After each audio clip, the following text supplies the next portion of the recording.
Brighton and Hove Albion 4, Tottenham Hotspur 2.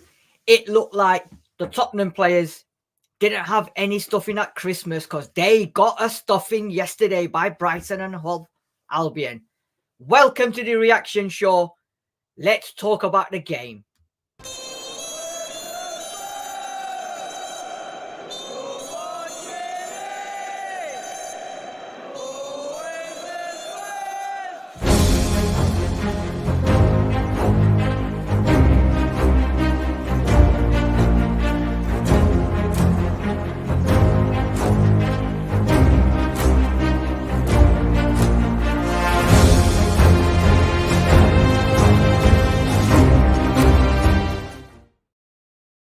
Hello and welcome to PRTvSpurs, Paxton Road TV for your reaction show. Brighton and Hove Albion 4, Tottenham Hotspur 2. It was a miserable Christmas game for Tottenham Hotspur Football Club. And joining me to do the reaction and hoping, let's see what everyone's got to say about the performances, is the ones, the onlys at SUBSRCRIBE for life, Mr. Sean Hurl and Mr. Darius 3K. Guys, good afternoon. How are you? It's a good job we didn't do the reaction show last night because I think there would have been a lot of explicit language and it would have been censored. However, we've thought about it. We've slept on it. How are we all feeling today? Anybody, talk to me. Darius, you're on mute. I did say goals, so I guess I got that part of my prediction right. But apart from that, I think that's all. That's about it. To be honest with you, yeah. I like to see Sean. Sean looks like he's rocking his inner Ange today as well. I'm liking it.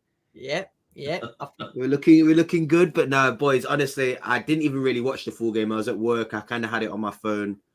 But my God, some of the goals I saw was conceded. It wasn't great. Apart from the Estupiñán one, which was a great goal.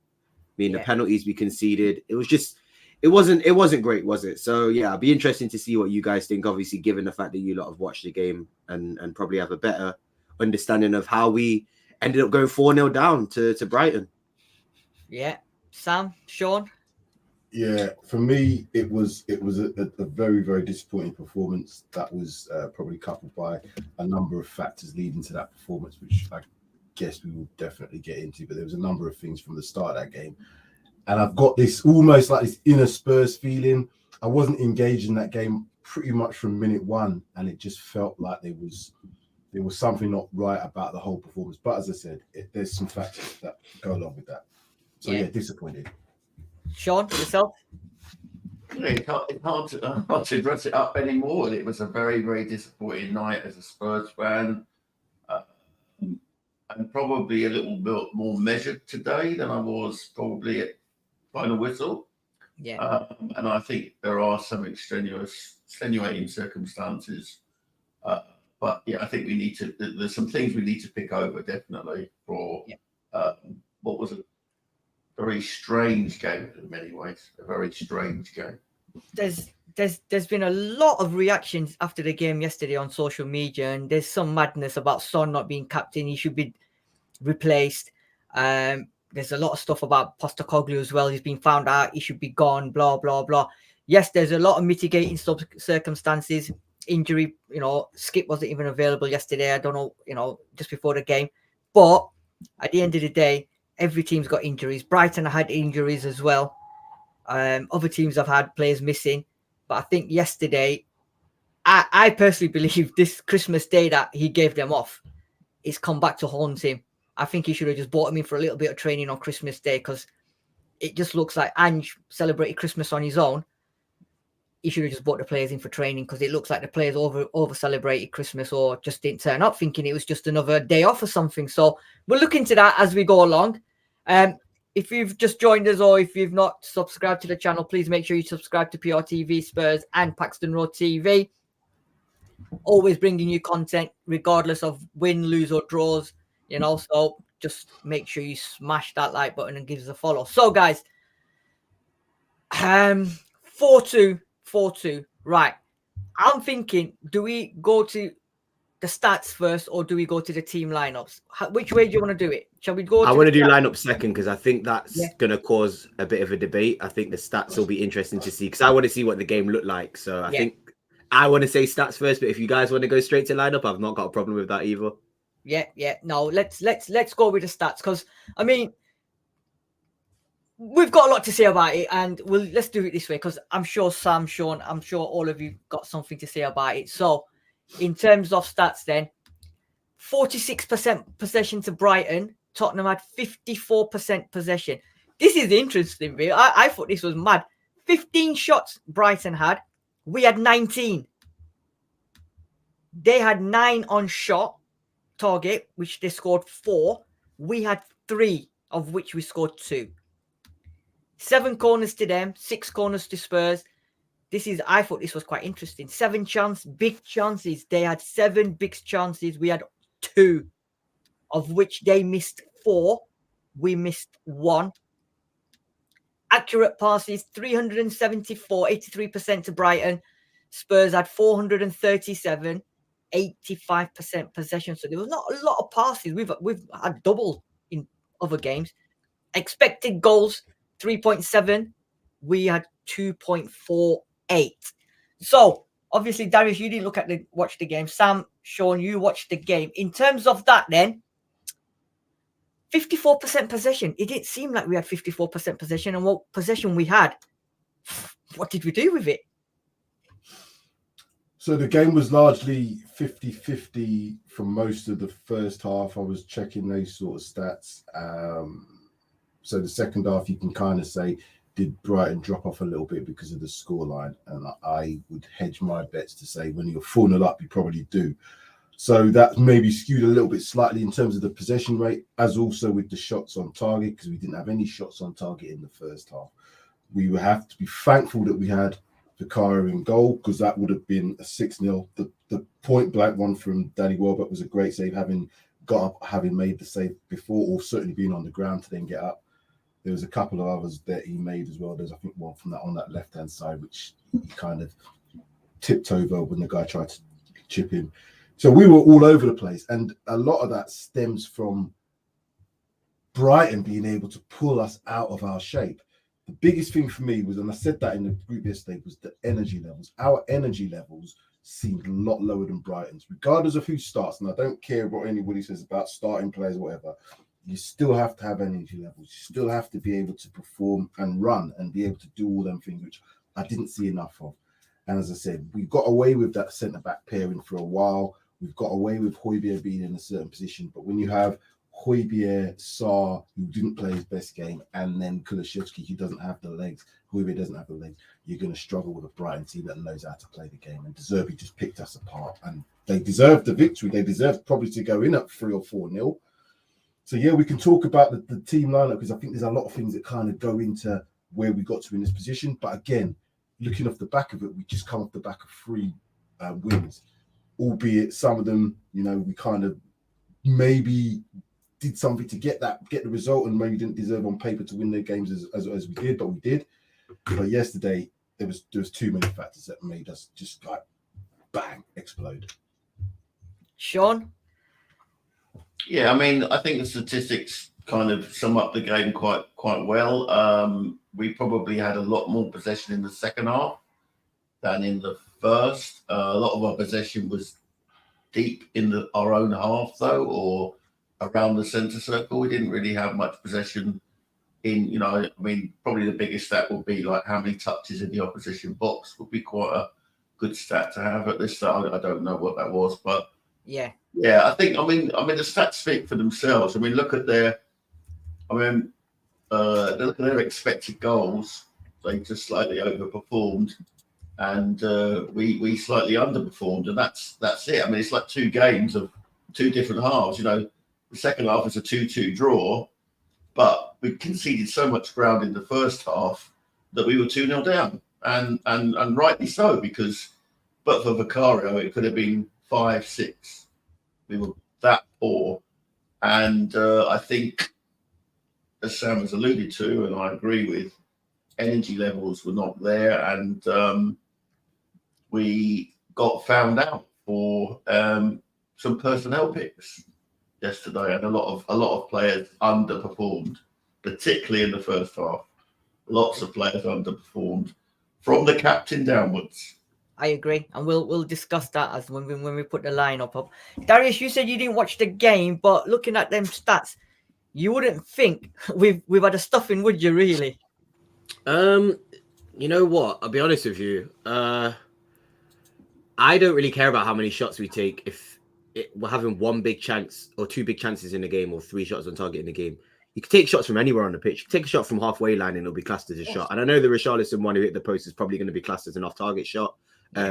So I would say four shots on target if you want to be nice. But 19 shots of 4 on target, I don't think is good. It sounds to me and it says to me, I don't really know if you guys can, agree with this, if obviously watching the game, but it looked to me like we were a little bit void of ideas on how to actually get into a position where we can have a shot that's worthwhile, that looks good, that looks like it's actually a shot that can actually threaten a goalkeeper. Because, yeah, it's nice having possession, it's nice having shots, but, the big chances is an important thing. 7 big chances, 4 big chances missed. That, to me, says man of the match for our team 100% has to be Vicario. And I saw the saves as well he made.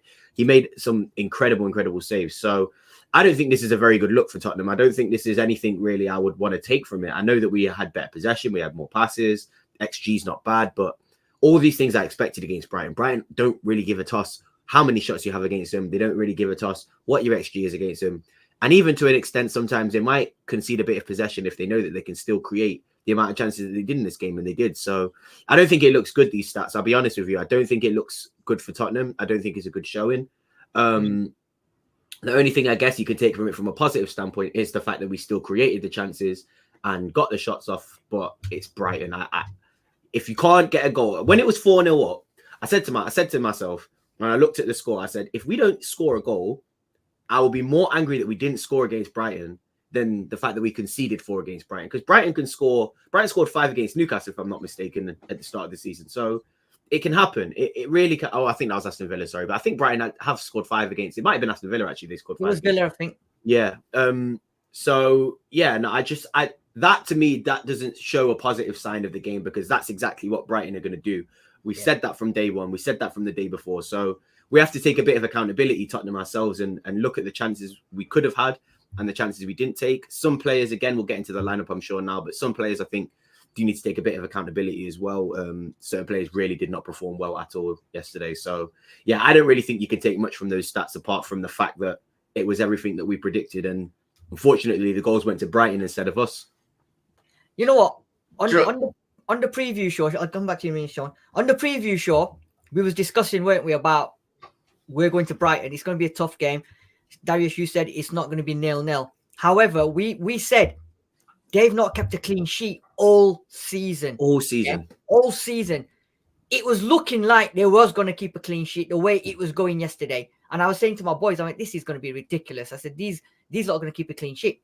Now, the other factor as well, they're on a bit of a poor form. They didn't look like it yesterday. It looked like the opposite way around. It was like we was on a poor form. They weren't. And I don't know if you guys, there was some stats that they come up with. We could have been the team with the most away wins or points this year had we had won. Yeah, because we were on, I think, 18. We could have gone up to 21. So we could have been the team with the most points.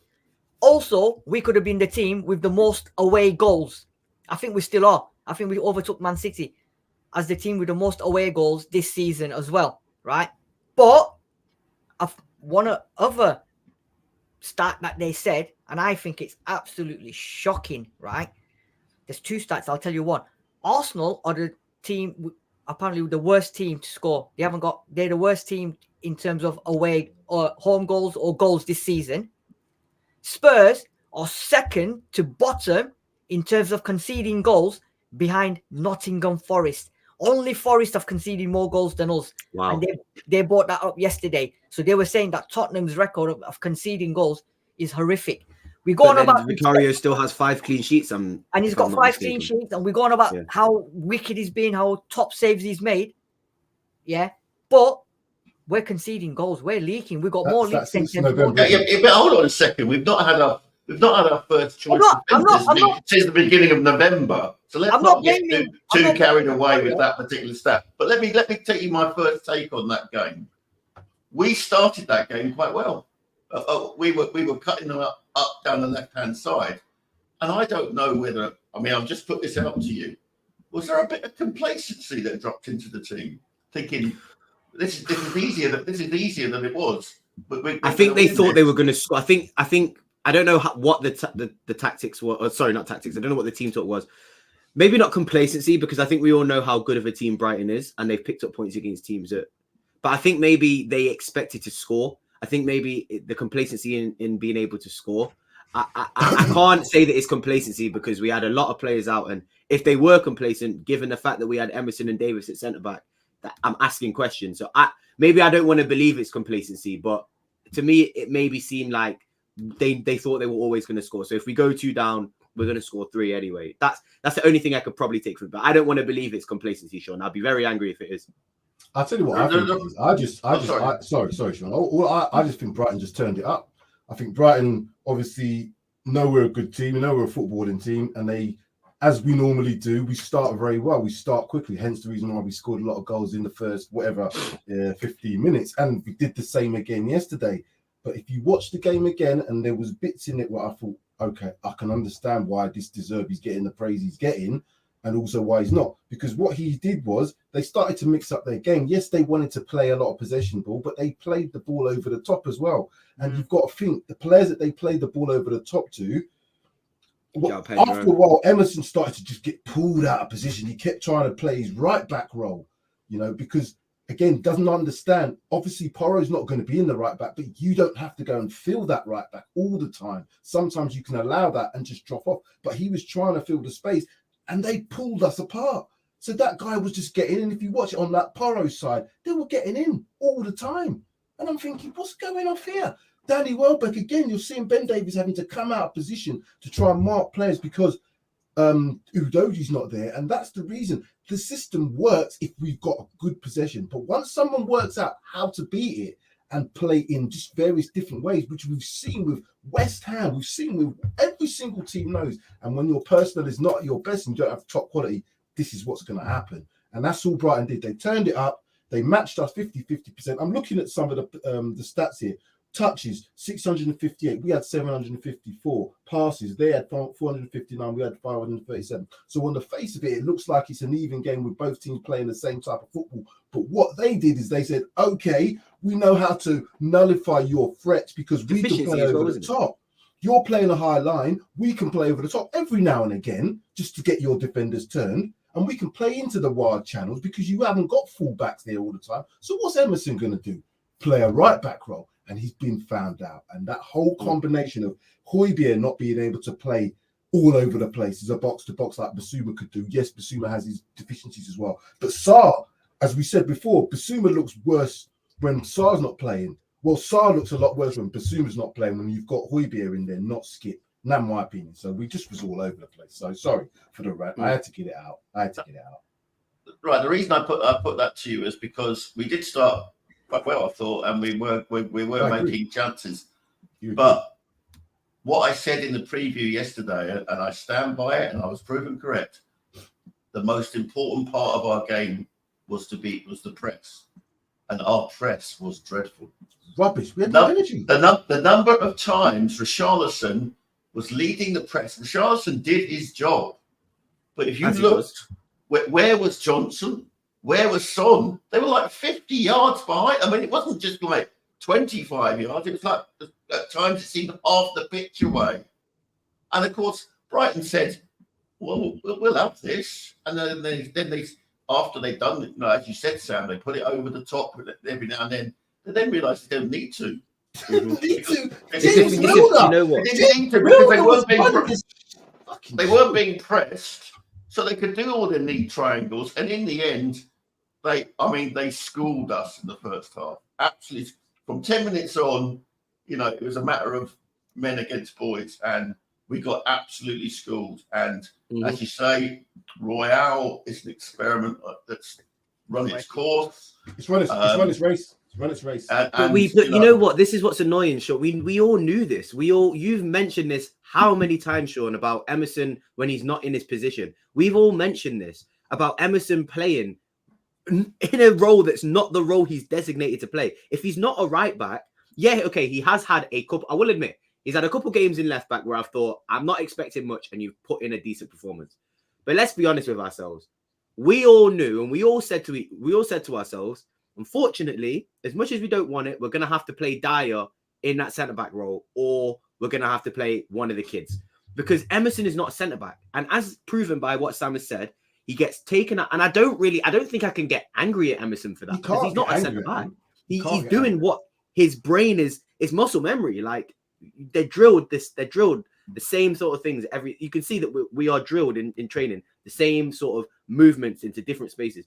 To tell Emerson to then do a completely different role, I think I can't get onto him for that. Yeah, he didn't have a great game, but I'm putting that down to the selection and the fact that he put a right back in centre back and thought it was going to work.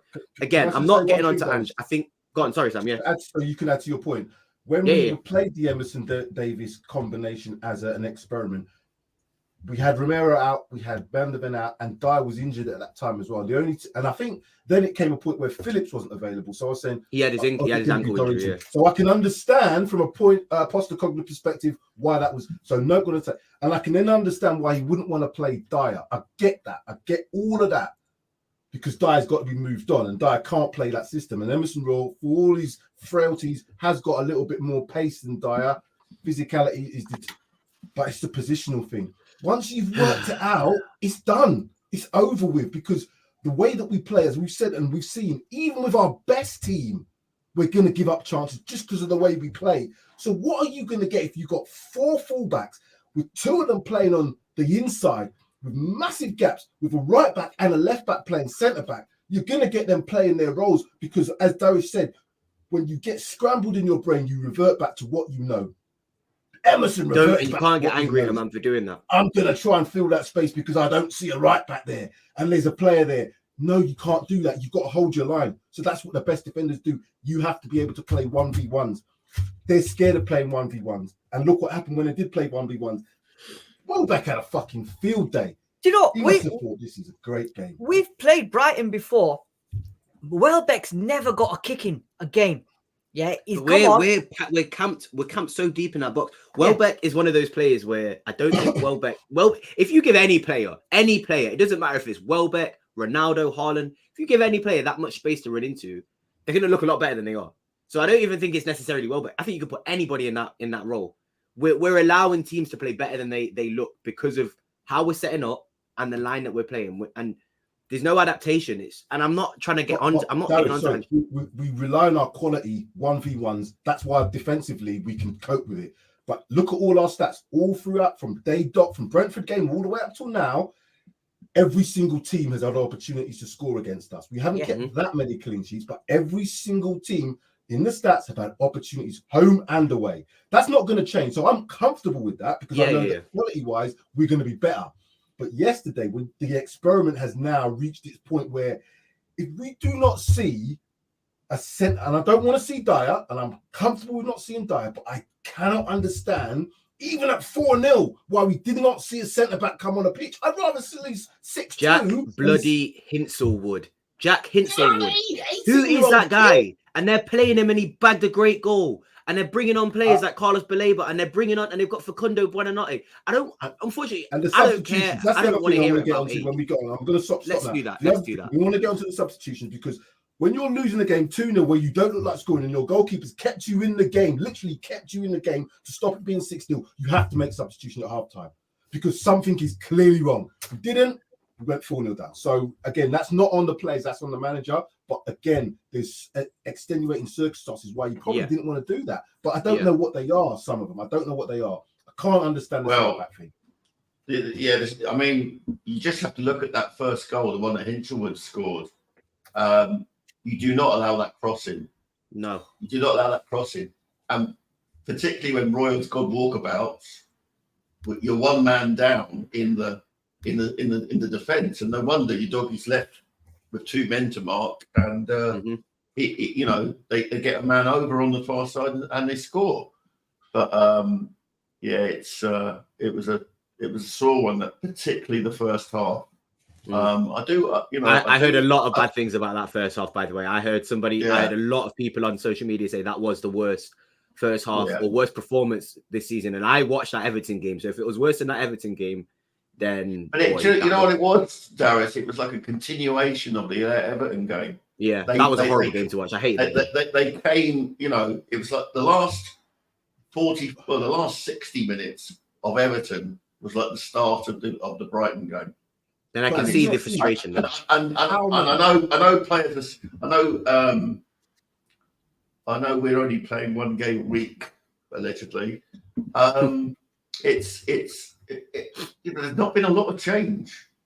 No, some of our players have done exceptional amounts of minutes, particularly since November, when if you remember at the beginning of the season, at 70 minutes, Maddison and Son and other players were being withdrawn to save them. And that's part of the Ange thing. But Ange has not been able to do that. However, I do take on board what Sam has said. At half time, you're 2-0 down, you're barely in the game. It's clear that Royale is being given the runaround and the Royale Porro thing is not working. You've got 3 centre-backs on the bench. You've got 5 subs. You've not even got 3 subs, you've got 5 subs. Yeah. 3 centre-backs on. You don't bring one of them on at half time. Oh, man. I mean, that tells you something, Sean. So let's have that discussion because I think we should. I'm the biggest Ange fan, and those calling for his head need to be binned off. They need to be. So we need to understand why he's doing that. Why did he not do it? There must be a reason because you can't. Like I said, it comes down to only one thing. It must be trust, surely. Yeah, but so I understand the Dyer thing. I couldn't because I've watched enough of Dyer to know he cannot play that system well. He doesn't have the positional sense. He doesn't have the pace. And once he can't even pass properly, sometimes he's done. Yeah, I agree. Phillips, I'm not so sure about because we haven't seen him play. We're in a position now where we have to see players play. Every other team that has been put in this position has had to play players under 20, under 19, even under 18-year-olds. Literally. Look at Lewis Miley for Newcastle. He's having a great... They lost, but he had a great game. And I get it. Centre-back is a specialised position, and in our system, it needs to be. But we bought Van der Ven because he had the attributes, pace, and we knew that he could recover. We didn't know whether he had the ball playing abilities. We could see what he could do before, but we didn't know if he could do it in the Premiership. But we had no choice. We threw him in there. Wow. First game against Brentford, there was a couple of moments. But after that, got through the moments because mentally he's got it. So now we all know mentally he's got it. I don't know about Phillips mentally. I don't know about Dorrington mentally. Now, in a game where you're losing at halftime 2-0, where you could have been losing 4, 5, or 6, to me, you put your centre back on and you can't blame them. So there's no blame for them. They should be absorbed. Right, I'm a manager. You're going to go on there. We're losing this game. All I want you to do is go out and just express yourself, my friend. Let me see what you got. Let me see what you can do. Because if you're mentally there, even if we lose this game 7-2, it's a collective. And as part of that collective, it's not your fault. We're not trying to lay blame here. But what we're trying to do is find out whether players can cope in situations. What if Davis had got knocked and injured? Kulusevski came off yesterday and he might not play the next game. So what did he come off in the end? Because I saw him go down. There was a bad tackle, though, on his ankle. No, he didn't come off. He saw out the game. Yeah. So okay. It didn't look nice, that tackle. What are we waiting for? Are we waiting for it to be completely empty and bare? Yes. And then throw somebody in and then say, well, if we then lose that game, then what? You can't take them out of the team. You have to persevere. So that's my point. You have to persevere. You have to see the mentality. Doesn't matter. You don't want to get to the bottom of the barrel, scraping it and say, here you go, because you might have to play a number of games and then you really are putting them under pressure. It makes no sense. Sorry. I think I'm not accepting of this situation. Don't get me wrong. I think, and I agree with you both. I think you both have made excellent points that I 100% agree with. And I think we've spoken about this many times about, why not? And I keep saying this, why not? I'm not trying to say that they're good enough. I'm not trying to say they're ready, but I don't know if they are. And I've seen a lot of teams with a lot of injury problems play players and they've turned up. So my thing is, okay, if we go into January, the first week of January, and there's a brand spanking new centre-back, first team quality on our team, I will have a little bit, less sort of annoyance towards the situation. But if we do what Tottenham do and long out our January transfer window till 20 days in, I'm going to start asking questions because I want to see if these guys can do it. And again, you're right, Sam. It's a very hard position to play in centre-back. You can throw a striker in there like Veliz or Dolly. They get a goal like Veliz did. It's great for him. He's got a goal. He's not really, it's not really affected anything. But I will have to admit, I've seen Man United play a flipping bloody 18-year-old centre-back in the Champions League when they needed to get a result. And I just don't really see what the excuse is. That's if the players aren't good enough and you're saying, I don't think he's good enough, cool. But if you're saying he's too young, I don't agree with that. Age in football, I've seen 16-year-olds at Barcelona, Lamine Yamal play first-team football. I've seen Pedri. And these are world-class players, but like I've seen these kids do this. You have to give them a chance. You have to just give them a chance and see if they can do it. Because if not, we're going to be stuck with Royale Dyer at centre-back, and we're going to be asking ourselves, well, why are we conceding 4 goals? There's a reason why we're conceding 4 goals. So, yeah, it's a difficult one, man. It's a really difficult one. Let me ask you, start with Sean. Hopefully Sid's coming back. But in terms of Postecoglou, do you think that he's making a statement with this? Because we've seen this before with other managers, kind of, because I've seen some of his interviews recently in these press conferences.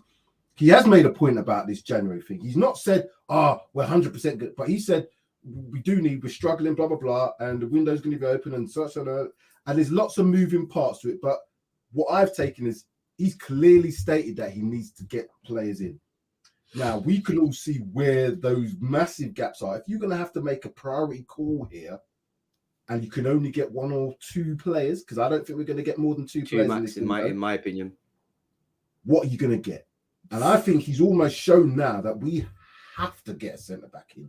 Because if you don't bring in any centre-backs, as Sean said, when you're 2-0 down at half-time and you got 3 on the bench, and you brought Donnelly on, you didn't bring Dorrington on. I don't understand that. You brought Donnelly on. What are we doing here? We're not going to win this game. What are we doing here? 4-2, yeah, we look great that it's not 4-0, but what are we doing here? Donnelly's not going to change the outcome of what we're going to look for in a defensive shape. He's not going to change that aspect of it. So we don't know in the next game what we're going to get. We've seen Felice, we've seen a little bit of him now. Got Kemmer, right? Okay, we can see what we're working with here. We can't work with because we already know what Dyer's working with. So you're not going to get anything. We know how PEH works in that midfield. He drops into the centre-back position, which makes massive gaps between the front and the 2 8s. That's the reason why you've got James Milner making him look like a fucking 25-year-old, because you've got probably, what's his name, Højbjerg here, and you've got Sarr and Kulusevski here. And the best will in the world, Kulusevski hasn't got that to be able to go up, down, up, down. And he runs. He runs more than anyone in the league as well. He runs, but he hasn't got that. So when we've got Madders playing, he can do all that because he's a midfielder by trade. Kulusevski is a number 10, in my opinion, by trade. Not an 8, but can play that role in our system because we allow ourselves to be so high up the pitch and squeeze everything. But when you're pushed back and your gaps are that big and teams decide to play through you, your system has to be fucking spot on, mate. And it wasn't. So what I was going to ask Sean is Postecoglou making a point? That's what I'm saying. Is he making a point to try and get players in? No, I don't think Postecoglou is making a point. He said in his press conferences that he wants players early as possible in January. And, that's what, I don't think he's not a Conte. He's not a Mourinho. He's not going to do that kind of. He picks the best available players for him at the time. Maybe he erred on the side of I'm trying to read into the mind of someone who's got more knowledge in football than I'll ever have. But maybe he's thinking, if I did put on the young boys and did take a 6 or a 7 caning, it would be pretty bad for their development. And maybe he was trying to protect them, but I do feel that he should have, he should have seen that it was not right. The balance, as you described, Sam, is not right. I thought, and this is the thing. It was really much. It was a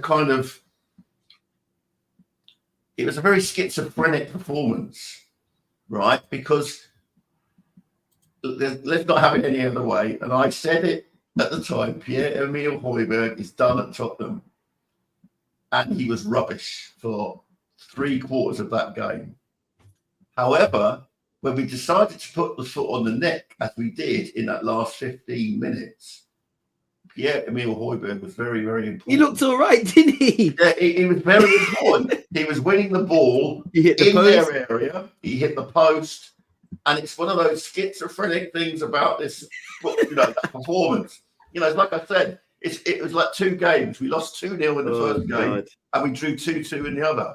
It was balmy. But doesn't that make you more angry, Sean? Like, doesn't that make you like? That's what I was saying. I saw some people also saying, "Oh, well, we showed fight towards the end." I don't care. What happened to the first 60 minutes? If you show fight for the first 60 minutes, it could be 4-4. So, like, I don't want to see players, start going all crazy when you think, "Oh, okay, we got 1. Oh, we got 2. Mm-hmm. Now there's a chance." You seem defeated when you were 4-0 down. I don't want to hear that when you get the goal. So for me, well, I think that made it worse. Let's have it right. I've had people saying that the penalties were soft. Oh, get out of here! They were both penalties. They're both penalties. They're both penalties. You see what Kulusevski did to Adingra? He dragged him back to hell. Dragged him back all the way with him. That was crazy. It had to be a penalty. Wasn't that Welbeck that he pulled? Was it Welbeck? Not Adingra. Sorry, Welbeck. He dragged Welbeck. And the bizarre thing was Welbeck was not getting to that ball. No, he wasn't getting to that ball. He didn't need to do it. So that's purely on him having a bit of a. Who did we play last game? Sorry, who did we play last game? Everton. My mind's gone blank. I think he did the same thing against Everton as well. He did. If I'm not mistaken. We got away with it. This is the point. Football is like this. We got away with it at Everton. We did. At home at Everton, we got away with one. That second half, particularly Everton should have and could have. Again, our keeper kept us in that game. We have to be thankful. We have to be thankful. And I'm one that I go back to the very start when he first came. I had a couple of doubts about some of his not so much his shot stopping, but being able to come into the Premiership and be commanding. Because that's the biggest thing about a goalkeeper, being commanding and not. Because we've seen it with like the likes of Onana, probably a very good keeper, talented, technical, all the rest of it, but he's not got the confidence. This guy's got the confidence, and he's shown that. Because without him, I think we've been in a lot worse position, and that part of it we've got right. We've also got the fullbacks right. But now we're seeing the frailties of what we've got as a system when you're still developing it. And the squad. And the squad. The squad depth is a major problem. But again, I go back to what we all talked about way back when. We knew this was coming. I said, we're 2 injuries away from Dyer and Davis or Dyer or whoever. I said we're 2 injuries away. I didn't think it was going to be all at once, and then Maddison was going to be injured and Bentancur wasn't going to. I thought, fuck. But I knew that we were going to have that situation. But when you take away the midfielders, what we had yesterday as well, man, it's going to be a major problem. So I think in the transfer window, and this is what I wanted to go back to, we have to get a centre-back. But I also think we have to get a midfielder now. I was like, is it going to be a striker or is it going to be a midfielder? I think we need a midfielder. You want to know why I disagree, Sam? The only reason why I disagree is because when our players come back, it's going to be a lot of places to play for. I know that Højbjerg's leaving. Let me just stop you. When they come back, Sar's going after the next game. He doesn't know when in January, but Sar's gone. Basuma's already taken off. He's flown. He's gone. See you later. Bye. Now, Skip, I don't know what's happened to Skip. Is that a phantom injury? Is he been rested? Is he not taking that squad? I wouldn't have thought that you would rest a player who played well in the last game to then say, I'm going to rest him and not put him in the squad at all. That doesn't make sense. So he must be injured. Problem there, must be injured. Postecoglou had said he took a knock, but he will be back for Bournemouth. Cool. Well, I'm good with that. But again, now we're going to be relying on Skip, Højbjerg, Kulusevski if we rotate him, Lo Celso. That's our midfield 4 until February, because Maddison, Bentancur are not likely to come back until late January. That's what I'm imagining. Now, fair. If we're not going to play youngsters because we don't trust them, we have to accept what we saw yesterday against Brighton. We've played every single team once now this season. We're going to be playing them again. Teams work things out quickly. They have got people watching these games on a regular basis, feeding back information, computer-generated simulations, blah, blah, blah, all the rest of it. We are now going to have to see how we can perform in the next half of the season. And we can't do that without reinforcements in the midfield, in my opinion, without suffering until we get to that point. Let me ask you both a question then. I think you just answered it. But if you had, let's be realistic. We have 2 positions or 2 players that we're going to be able to sign in January, because I think 3 is going to be a stretch. what are your two priority positions then? Centre back, midfield, you said, Sam? Let Sean answer first, and then Go on, I'll answer. Sean. Well, yeah, centre back is the most important. It's the most important place, bar none.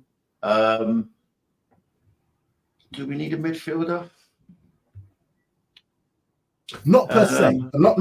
I agree with you in terms of the numbers, not per se.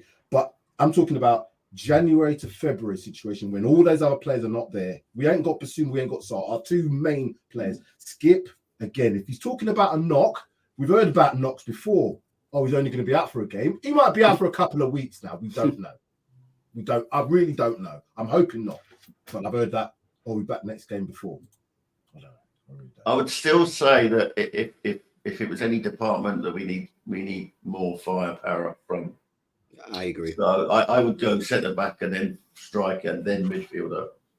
God. See, I think we're similar. I would go centre back, left winger.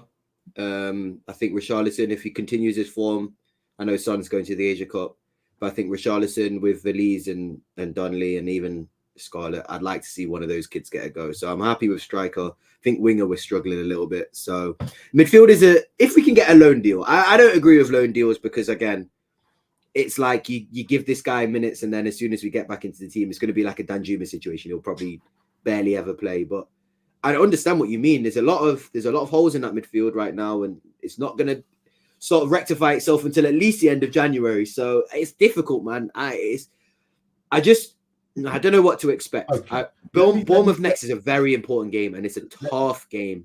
Let me give you this scenario, and so you can then see where the importance then comes into this place for me, because this is why I'm doing this in my head live and just in real time. Okay, so the next game is on Sunday, which is 3 days away, 2 days away, whatever. So we're going to have to play the majority of these players.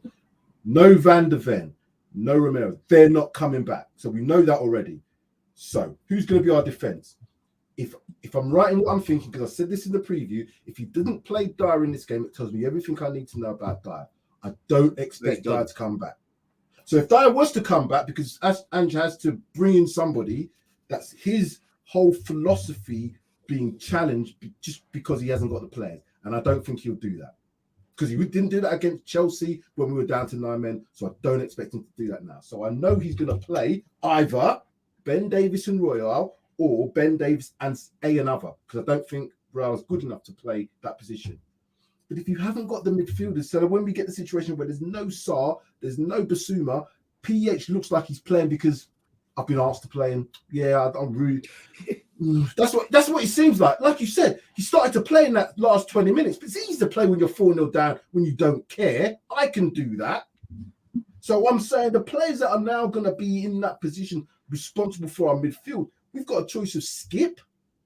We've got a choice of Kulusevski. We've got a choice of Lo Celso. Who else? P. I mean, who don't want to be there. Who doesn't look like he wants to be there. Did you say Kulusevski? Kulusevski, in my opinion, is not really an 8. He's not you can't say he's a, because in the Ange system, players rotate. So Basuma sometimes pops up in the 6, but he'll pop up in the 8. Even Maddison will pop up playing a number 9, but you might see him moving in the centre-back position, picking up the ball, because that's what he does. Kulusevski, although he's got legs to mount him, doesn't have apparently the Kulusevski's missing the next game. Apparently suspended. Oh, he's suspended anyway because he picked up the yellow card. So Tell me. So I'm going to lay that out to you. That's all the pieces. I don't know now. Throw them out there. I got a damn clue now. And you put them together for me because I know that Bournemouth is going to be. I'm not even looking at Bournemouth. That's our home game. I'm looking at after that. I'm just looking at after for that. Bournemouth, I'm saying I would go Skip, provided he's available, Sarr, and Lo Celso. Yeah. That's the best. That's the strongest three. I think that's the best you're gonna get. So, but we should be talking about last night's last night's team. I've got a picture of the squad that was on last night. Yeah, I can put it on the screen as well if I've got this on here. So I'll try to find out if I can share my screen here. Hold on. You got it? Sean's got it. So there's the team from last night. You know what? it's not. Apart from the centre backs, what else were we really expecting? To be honest with you, this is what I'm saying. I'm not expecting. I expected it to be Royal Davies because I said to you, I said my point about the Dyer thing. But talk to me about this team. We got Vicario in goal. I think we've done enough about Vicario. We don't need to discuss him. He's been quality. He's quality in there, and he's a leader in that position. So I'm happy. But now he's going to be put under pressure because we've got our let's do the back four. Do the back four. Pedro Porro, for me, Pedro Porro had quite a quiet game by his standards, and I do feel that the combination of him and Royale didn't work.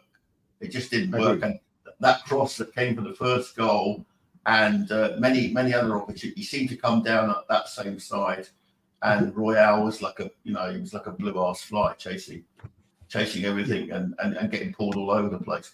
So he had a poor game. Porro, by his standards, but he's played every bloody minute. So I'll ask he's played every minute. The majority of the games where he's played well, he's had, I'd probably say Romero down that side because defensively, that's how it has to be. So now Pedro Porro's under pressure because attacking wise, again, got no problem with him. But if we're going to now expose him, we're going to expose the right-sided centre back as well. Who, this is the point I'm trying to make. Our systems begins to break down if you don't have certain players in the positions. You can't have. Well, you go on.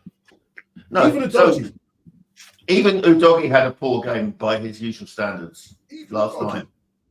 Yeah. Why? And maybe that's a rhythm thing. These suspensions in and out the team doesn't help. But again, let's get back to the schizophrenia of last night's game. Royale also came into his own in the last 15 minutes because he was perched halfway in their half and he was helping recycle the ball while we were pinging it into their box. So, it doesn't excuse he was poor in possession, too many flicks. You see that one where he tried to backheel it out across, out, and it went to it just went to Vicario, and luckily it wasn't interpreted as a pass back. But what were you doing? What was he doing? A back heel as a cross. Oh, Darius, anyway. What would you think about the back? I said the back four. We all know the qualities of Pedro Porro. We all know the qualities of Udogie. Davies, I will say both Davies and Royal, and I'm going to say this in their defense. As I said, my analogy might not be the best, but they're like a Mini Cooper. They're on a motorway. They're driving up to their maximum of 100, but the engine's really revving. They're still doing 100 miles per hour, but it's like having a Bentley that can do 100 miles per hour. You've got a lot more in the tank, which is what our defense is when you've got Van der Ven and Romero there. They can up their game. I think this lot of playing at their limits.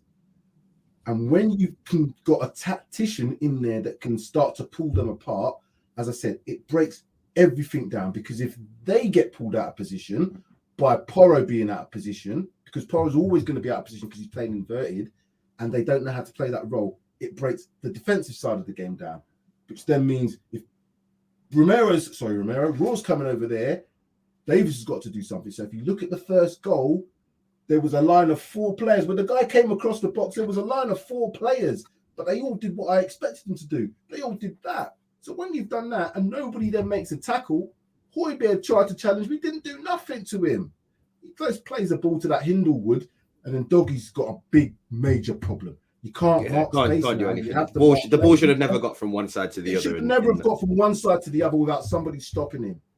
But it's all been broken down because these players aren't quite up to the standard of knowing the system. Well, no, the qualities of. I think it's down to quality. I just think it's quite. Yeah, no, honestly, it's purely player quality. Sorry, what was that, Sean? No, I was going to say, of the back 4, I thought Davies was by far the better of. Yeah. I agree. That's not to say that he wasn't responsible for some errors as well, but I think it's like Royale's like that kind of chaos. He's that agent of chaos. The trouble is, it's agent of chaos for us, not for the opposition.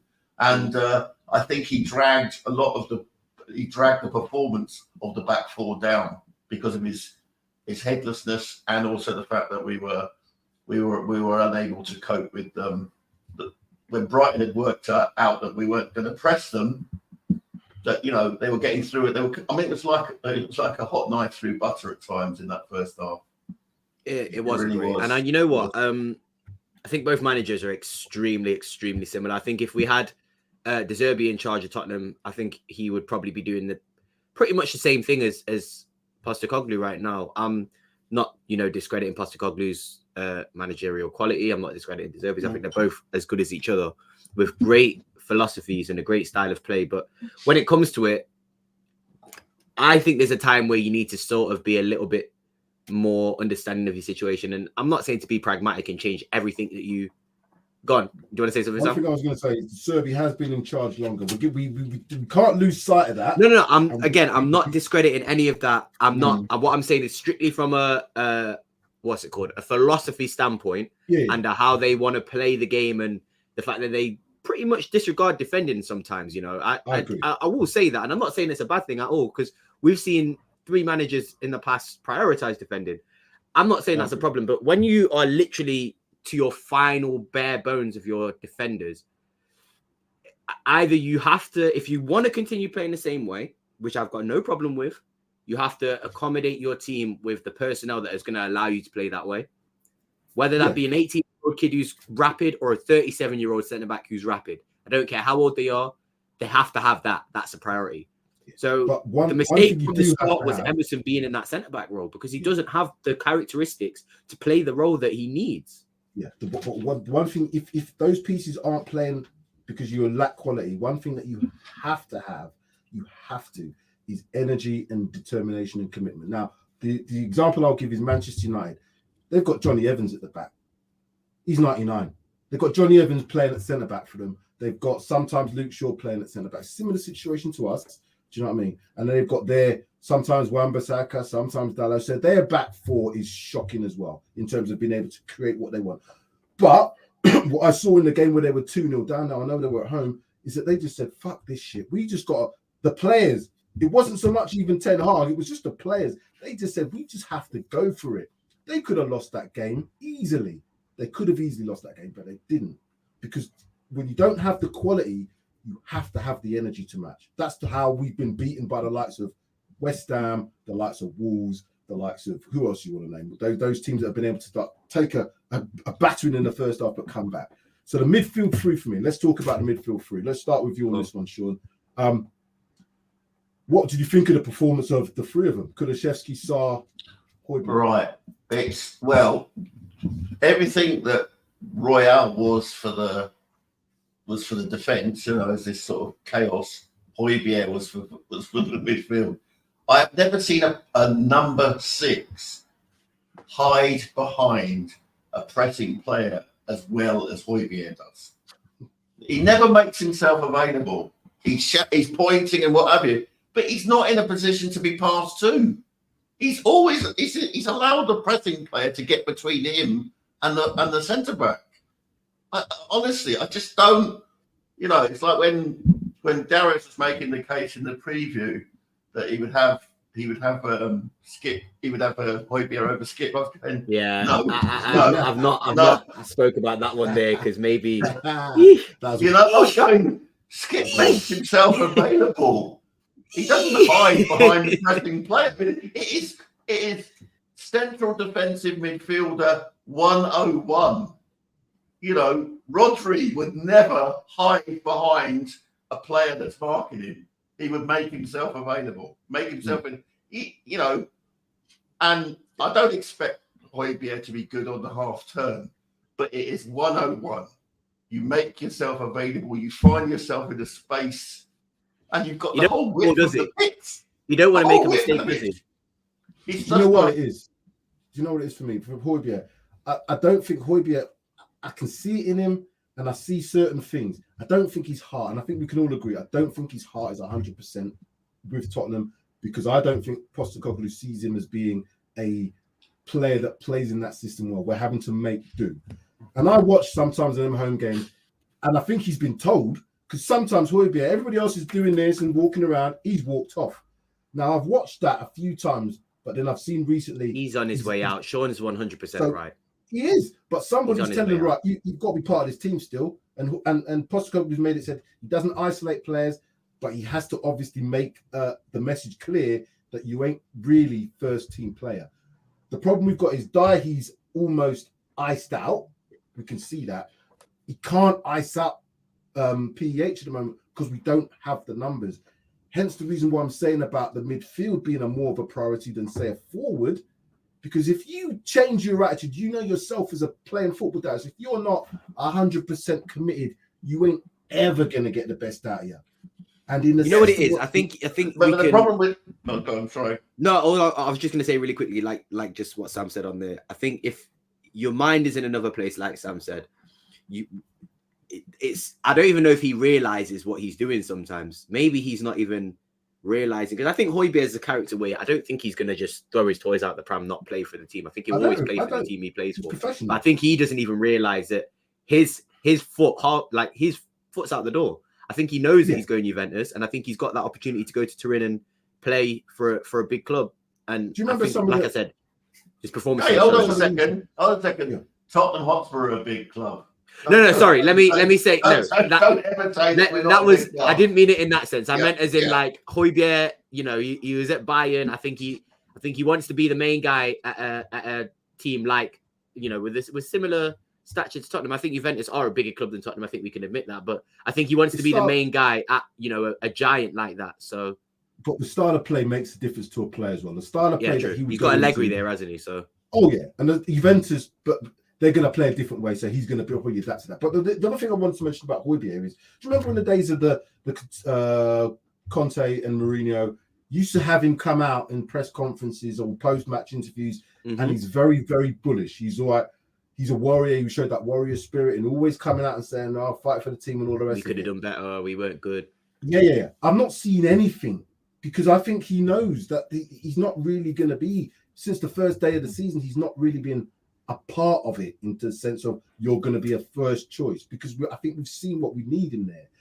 Well, there was that quote, wasn't it, from the start of the season? He said he spoke with Ange Postecoglou and he said, you know, the manager's told me that I'm not going to start, but I'm going to give my all. I think, like I said, his character's never going to diminish, but he was never in this team. But let's be realistic. As any human being, if you're told, yeah, you're not really part of my plans, but you're not going to play, you're going to be part. How are you going to play from game to game? Some games you might be great. Some games you're like, what do I need to do? And this is what Dyer has. Some games he's like, I can make the effort.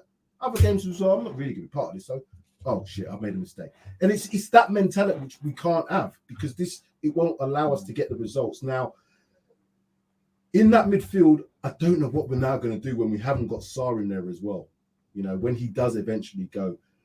I love Skip, but Skip can't run that whole midfield by himself. Skip's more the position I want him being in, that 6, and being able to play from there. Lo Celso, are you going to be reliant on him for every single game, 3, 4, 5, 6 games in a row? You talk to me. I'll ask you lot that. What's the situation going to be for the next 4 to 5 games in that midfield, particularly when Sarr goes? It's tough. I don't know the answer to that. But the thing is, Sean, that's what I was asking. I was hoping you lot would help me out, because I don't know. My problem is that, you know, you're saying that we need midfielders, but if we stock up on midfielders, we face the problem when everyone is fit, that we're going to have disgruntled players. There is a happy medium, and I just think loan deal. That's all. Maybe I don't know. A loan deal. A 6-month loan deal potentially has to be. If you I agree with exactly what you said. Once we get our midfielders back, we don't want to be overloaded. So you don't want to be going buying a player for 2-3 year contract. But I've looked at other teams, you know, an emergency loan deal, somebody that can give you 6 months. It doesn't have to be, but he just has to have the characteristics.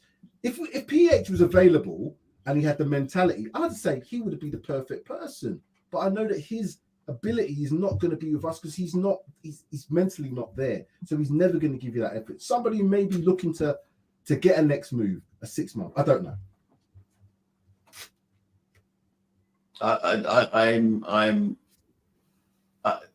The problem is persisting with Højbjerg drags down the other two, whoever the other two are.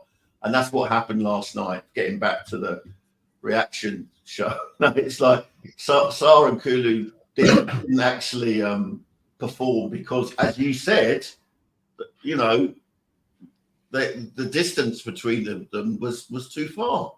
And if your number 6 is not playing as a number 6, but as a, I don't know, a defensive midfielder, but not actually progressing. He's part of a back three at some point. It was almost like part of a back five, you know? Yeah. In fact, I seem to remember him picking up the ball a lot on the edge of the box, particularly in the first half, you know? I mean, when Sarr goes next week, I really don't know. I really, is it time for Donnelly? Is it time for? I am really at a loss as to what we do. But you know, the problem is we've got this unique month where there's the Asian Cup, there's the AFCON, and we've got to cover for that. And this is a problem through our recruitment. We've never recruited enough homegrown players. Let's get this team out of the way, and then we'll have a little quick discussion about what we think for the next game, particularly and beyond, but not for too long, because obviously we have to take it game to game. Okay, so the midfield we've talked about, the front three then. I'll start with the front three. If I'm honest with you, I think probably Richarlison was the best of that front three. I think that's two disallowed goals hit the post, and his reward was getting hooked. I don't even think that's a debate. Yeah, I don't even think that's a debate. I think the other two were shocking. That's a shocking decision by Postecoglou. That was a bad decision. The other two were horrible. I can't lie to you. I know Brennan Johnson almost set up Richarlison for that goal and he hit the post, but those two were shocking. What was frustrating for me with Richarlison, I do agree he was the best of the front three yesterday, is that there was one time he was actually looking across the line and he still got himself offside. If he'd have just it was only 6 inches to a foot. I can't legislate for that, because when I used to coach, and Darius will know that, I said that curve run is, if you're watching across the line, all you need to know is one player is playing you on. You don't need to worry about the player behind you, because if he's playing offside, that's fine. But the player that you can see, if you know you're onside with him, you can make you run. And he was doing that. He did that twice. He looked and he saw the player, but yet he was still quite marginal though. Margins. And that's the frustration. That's me as a coach being frustrated and looking and seeing what you could have done. However, of the front three, he was head and shoulders above because he was getting himself into their own positions. The jury's out on Brennan Johnson. He did create 2 goals in the last game. But again, he's got this face on him, which is like, he's scared. It's like, shoot, pass it, cross it. But he doesn't do the right decisions at that time. So when he should shoot, he's passing it. When he should pass it, he's shooting it. And that's, again, he can be a very, very, very good player, very important player for us. But he just needs to just relax, get the confidence by doing the right things at the right time. Don't try and overthink the situation. Get yourself to the byline, cut it back. Get yourself to the edge of the box, get a shot. Get yourself wide, cross it in. That's all I want you to do, fam. Can we have a little conversation about Brennan?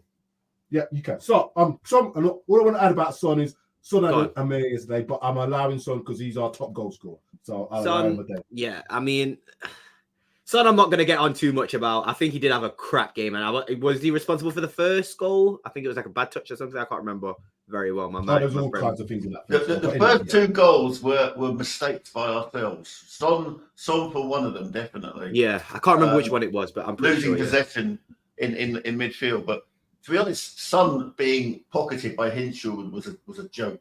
It was a joke. I mean, some kid who they played this season. This is what I'm saying. I mean, that's a joke, and that was a really, really poor performance by him. Whether he's got one eye on Asian Cup, I don't know. But he was probably just does. He doesn't want to get injured, does he? He doesn't want to get injured, and I can understand we've got to think we're all human beings. He doesn't want to get injured for one of the biggest tournaments. Going back to Brennan Johnson, there was an incident halfway through the first half. Beautiful through ball. He's won the ball. He's slightly ahead of the defender, and he steps on the ball and it goes backwards. And I was like, oh my God. Honestly, I was in the pub with my mates, and like, as to a man, we said, what the fuck was that? Honestly, we all said it simultaneously. He was through, all he had to do was hit it or cross it or do one or the other, and he stepped on it and it went backwards. And You want to Sean, £45 million for that. You want to know, and that is exactly why I'm on to Brennan Johnson. I'm not calling him bad, but let's not pretend he was a 15, like Valise signing, £15 million from a random place, needs to adjust to the Premier League. He scored double. Did he score double digits last season? I think he got 11 goals last season. He scored double digits for a pretty mediocre Forest team. He cost us £45 million. We expected Brennan Johnson to be not the finished product, but we expected him to have an impact. And for that price and for what he's producing, I think he needs to do a little bit more. I get he's 22 years old. I get it's his first time at the season, first time at the club, new season with a new manager. I get all that. I'm willing to give him the benefit of the doubt for that. But also at the same time, when you do see things like Sean has just explained, it's like you start to think, where could that money have been spent? And I'm going to give him the benefit of the doubt, but 45 million is a lot of money. So I need to see more from Brennan Johnson. Son, again, you can have a bad game. That happens. And Richarlison is in form, probably the form forward at the moment. So again, he did have chances to score and he did impact the game when he wasn't, attacking the goal. So again, I can't really, and I'm not a Richarlison hater, but I don't really like the guy. I don't really think he's, I wouldn't have hooked Richarlison. But I wouldn't have hooked him, no. I would have taken Son off. And he's taken Son. I would have taken Son off, or I'd have taken off Brennan and put Kulusevski on the right. The only thing I might say about that is taking Son off. We didn't, in terms of the leadership. Now I know that shouldn't really make a difference, but then there's no real natural leader, captain on there. PH, you could say that, but I don't think he cares. But there's no Romero, there's no Maddison in there. Did Postecoglou want to keep a player like Son on there for that leadership perspective? I don't know. I'm just making things up as to why, because it was a strange decision to me. It was a strange decision not to take one of the other two off, but take Richarlison off, who was our biggest goal threat. Yes, he was being frustrating to me at times, but he was definitely looking like he was going to score. But yeah, the Johnson thing to me, again, I think it's more confidence. I look in his face. I looked at some of the, and again, there was a thing on the TV the other day when the Forest got into the playoffs and they did all this. You can see a player's desire in their eyes. You can see he was like, he's giving. Now I'm seeing him like he makes that mistake. And it's like that face is like, oh shit. Am I going to get in trouble? No. It's almost like that. Am I going to get in trouble? Do I do it again? Because if I do it again, then people are going to. Do you know what I mean? And that pressure being 45 million at 22 might be playing on him. He needs to get through that. He will do. He will do. At the moment, to me, Brennan Johnson is potential. Yeah. But again, this is what I'm saying. We're going to have to play him to get through this potential. We're going to have to see him make these mistakes to get through it, to get to the point where he's like confident. When are we going to do this with other players? Do we not want to do this with other players in terms of centre backs? But anyway, that's the front three dealt with. And that's how I think we would kind of look. Let's have a look at some of these comments here. And this is probably leading into what our last part of what we're going to discuss. David here. David, welcome. You play centre back at centre back. For Christ's sake, this is a circus. Continue with this fiasco. We have young centre backs, one with experience, with a Champions team. For Christ's sakes, play him. Amen, David. Amen. I agree. Koulibaly's missing next game, Sam. Yep. We know that now. Suspension. If it wasn't for injury, he's definitely suspended anyway. Audio artists, and I can see Diagan and Tanga coming back. No.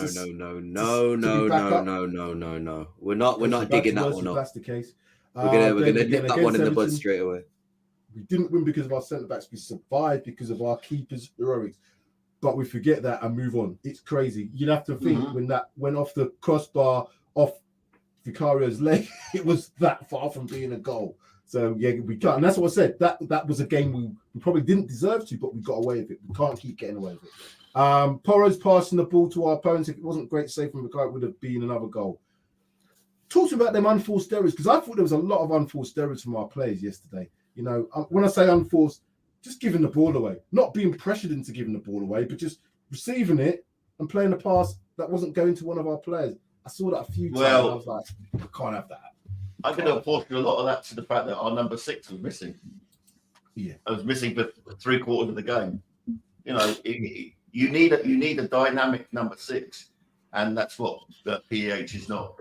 Yeah, if we don't have a dynamic number 6 who can cover that ground, then you're gonna have to play Sarr or somebody like Sarr. And this is the thing: if we sell Pierre Højbjerg, people have hated on Conor Gallagher, but I think Conor Gallagher would be perfect for us because he'd be that Sarr replacement. He does the exact same role that Sarr does. Chelsea sell him? No, they do. They want. Apparently, they want to. Us? They've got maybe not to us, but they got too many midfielders. They were willing to sell him for 45 million in the summer. So I wouldn't be surprised if they tried to sell him in January. And I think if they do that, they'll have the Chelsea fans on their back. I think they would. But I think a lot of the Chelsea fans want to see like the likes of Lavia and Caicedo and Enzo, and there's just no space for him. And Cole Palmer wants to play in the 10, and then Nkunku wants to play in the 10. So there's just no space for him. And even if he's the captain, I think it's crazy that I've seen a lot of reports about Conor Gallagher, but when I'm looking at player profile, he would be that Sarr, not maybe understudy, whatever you want to call it, but him and Sarr play that similar role. So if you've got a number 6 who's not mobile, you could play him with a player like Gallagher or Sarr, and it improves the both. What about his mentality?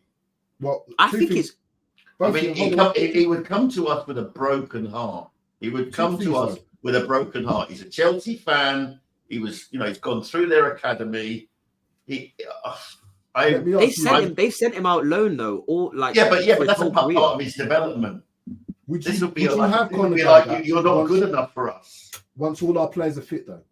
If we've got all our players fit, would you still have Conor Gallagher in our setup?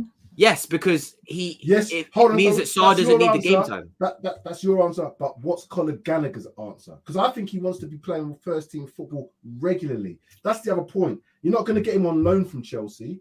You're going to have to buy him. But then you buy him. Our midfielders, once they're all back, he's not going to be playing regularly, surely. And is that something that he's going to want? That we end up having a situation with a player that's, an ex-Chelsea player in our midst that doesn't really get game time. I don't think it's going to work in that sense. Is he better than Bentancur? Bentancur, I think, in my opinion, I think is a much better. I think it's Bentancur and Basuma fighting for a spot, and I think it's Sarr and whoever else. I think Bentancur is much better. In my opinion, I'm starting Bentancur over Basuma in that role. I'll be honest with you. If he's fully if both players are fully fit, I think Bentancur starts over Basuma. I think they're the two competing for that role. And then you've got Sarr, who doesn't really have any competition. And then it's like, Kulusevski, and now it seems like Maddison, who are going to be playing in that role. Kulusevski will probably go back. I think if Basuma doesn't up his game significantly, consistently, and not get himself into silly situations, his role will be taken by Bentancur, because I think Bentancur will be ideal. He plays that for Uruguay, and he looks good. It's a great. There's only two, and when Maddison's back, there's only one other position available in that team. It's Sarr. It's got to be Sarr. So Sarr and Basuma, I think, are fighting for that other 8 place, in my opinion. And Basuma's also fighting for that number 6 position with Bentancur when he comes back. So what kind of midfielder I know you said midfielder, Sam. What kind of midfielder are you proposing? And if it's not Gallagher, and you just mentioned about the amount of midfielders, what sort of midfielder are you proposing we bring in then? I'm looking for someone who's got the qualities of someone like a Sarr, who can play box to box, but has the qualities to be able to play that number 8. Similar to what Lo Celso does. Now, to Lo Celso, again, he does very similar things. He can get back. He can get back into and pick the ball up in different positions. He can get forward. I watched him yesterday when he came on. He looked like he had the engine. But is he consistently going to do that for us? Again, is he a player that consistently wants to do that for Spurs? This is what I need as another midfielder. Someone who can do that. Now, Amrabat was supposed to be doing that for Man United. He's had to play a different role. That type of player. And he's playing fullback now, Amrabat. Exactly. Saudi League is some dramatic midfield quality we can loan and energize our squad to the end of the season. Somebody who's playing in that league, but the characteristics, is he got the characteristics? I don't know. The front three were absolutely atrocious. The first goal came because Son couldn't even control the ball, therefore lost possession, and Brighton scored. Yeah, he gets a free pass from the fans. I don't necessarily think it's a free pass. I think he performed poor. He has got credit in the bank, though. But he's got credit in the bank, surely. He's got credit in the bank. 11 goals, 11 goals. He's got credit in the bank, David. Unfortunately, he does get a mini free pass from me, bro. Because he's got credit in the bank. So I will admit that he gets a mini free pass from me, but not for more than 2 games. Yeah, but we've called him out tonight. We have. Yeah, 100%. Because he was the worst. He was the worst out of the front three. Even Brennan wasn't as bad as him. I genuinely think Son was the worst out of the front three. And you're right, Sean and Sam. He should have come off. No, John, anybody? I don't want to hear about that. Sorry, now John's a good player, but I don't think he's going to be of quality to be starting for Tottenham Hotspur. No, John is a League One player, I'm afraid. Yeah, yeah. Unfortunately, They- sorry, they it's like forget Troy Parrott. all this rubbish about they played every game. Lyle would do a 12-hour shift down the pit, come out and train. Then bowl as far, bowl over 25 balls in the test match and play every game. Those days are gone. Those days of Ian Botham playing professional football and professional cricket is gone. You're not having that anymore. Sorry. Liverpool players are proud through the sand and mud. We know this is what I'm saying. Those are old. Those are days, not so much old days. You can't. It's like comparing apples with pears. Yeah, we can't compare them days. Them players. And we took their inhalers off them now, so they might not have as much energy anymore. Them players play for pittance and would run through brick walls. Our players are millionaires who don't give a toss, who don't even play. So that's what I'm saying. The difference is. Forget the 45 million with Johnson. The price reflects what he's worth to Forest losing him, not his actual worth. But should we have paid that? I know Ange wanted him. Is it worth it? Is he worth that 45 to get him out of Forest? We'll have to wait and see. Potential. Well, then it's then what is your faith in Ange? Ange has made good players better. And I think he'll do that. He'll do that with Johnson. He has, and he said. I hope he does. I hope he does. About Johnson, he said the potential that he's got, even with the things that he does now, he's going to be a top player for us. And I agree with him. Confident. It's only 4 to 5 months in, but it is confidence. It is confidence. You should update his comments about captains. Captains, here we go. Captains in football are not important like they are in other sports, yet we harp on about captains. Yeah, do you know what? At 70 minutes, or whenever the substitution started to be made, whether someone was on or off the field didn't matter. We were losing 4-0, and he was playing terribly. He should have been hooked and not Richarlison. Sorry, Ange. No, I agree. Yeah, he did. I still think captains are important. Not so much. You can leave. Not at 70 minutes and 4-0 down. Yeah. Given his performance. Yeah, exactly. They shouldn't just be on the pitch because they're wearing a piece of elastic. No, they should be affecting other players. When you're not playing well, your job as a captain is to affect other players around you.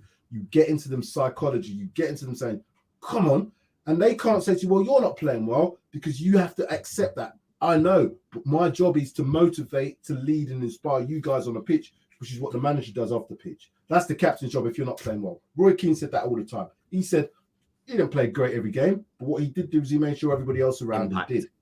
Impact. Everybody else around me had to every single game. That's what our captains should be doing. He was throwing himself to the ground a lot last night as well, which didn't help.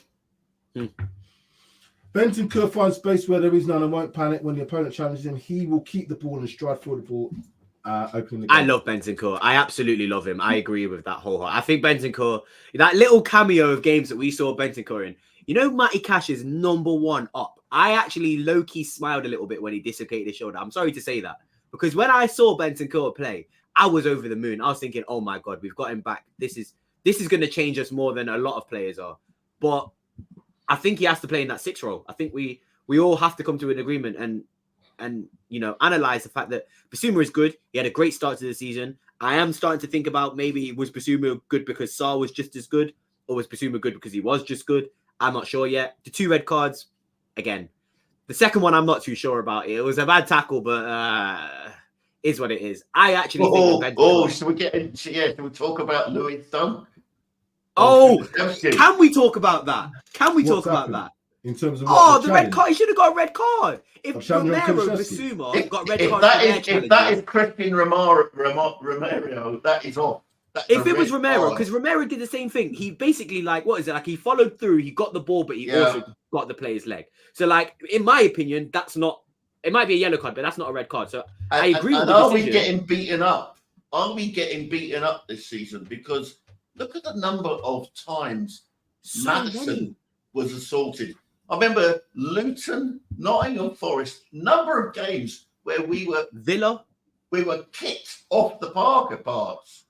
And Villa as well. I mean, I'll tell you, we are not having the referees are definitely not protecting us.